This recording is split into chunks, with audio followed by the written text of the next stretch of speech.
Hey YouTube, this is Zendoy Productions, and I'm going to show you how to make a WoW dance scene, or a WoW music video, I guess you would say.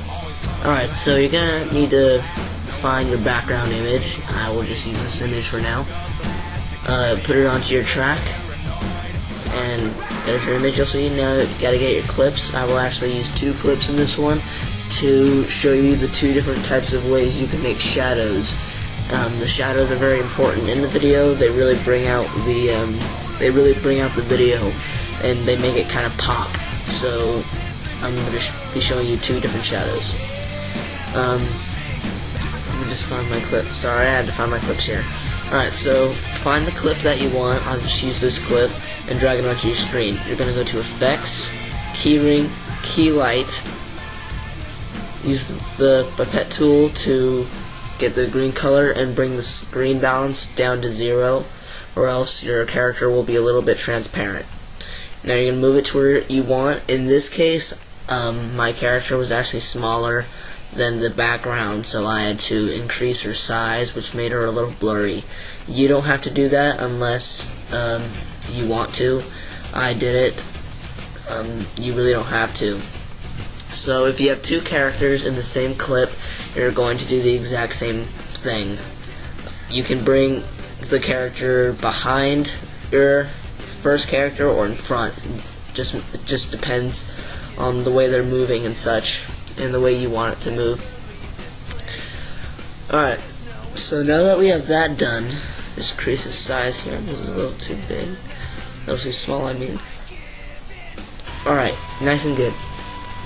So they're both dancing, so it's all good. So the first shadow we're going to do is the circle shadow. You're going to need to make a new layer. So you're going to go to Layer, New, and Solid, and you're going to make it a black solid. You're going to make a circle on the screen. Hold Shift while making the circle in order to make a perfect circle, and you're going to want to make it the size of the character you want the circle under. And then you're going to go to the box over there, and you're going to look up Basic 3D, and you're going to add it to the circle. You're going to make the tilt the way you want it. You can mess around with these settings, see how you like it.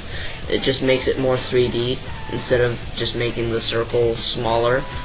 It actually, you can just make it into a 3D, and it just makes it seem more realistic.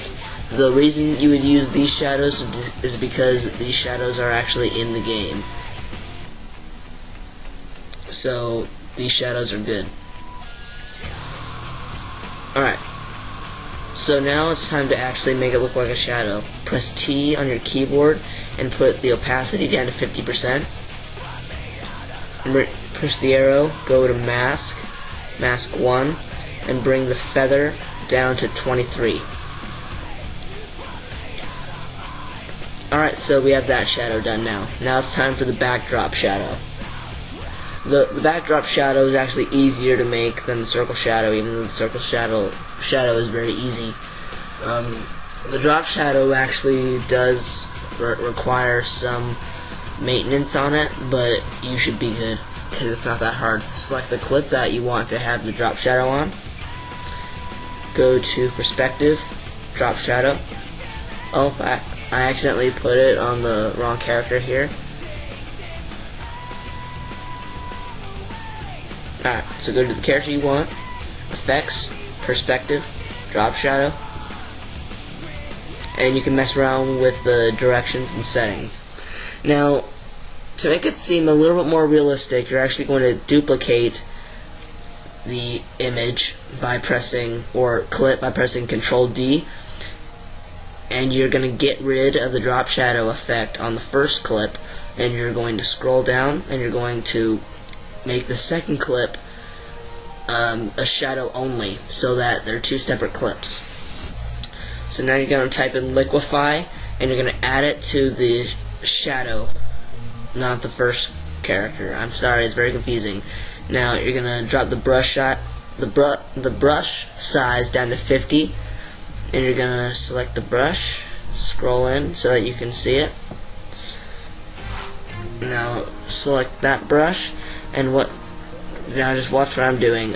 What you have to do is you have to make it so that the shadow is moving into the character. Like your feet wouldn't show on the ground on a shadow.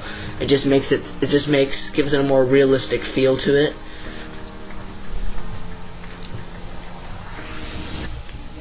So there you go. That's done.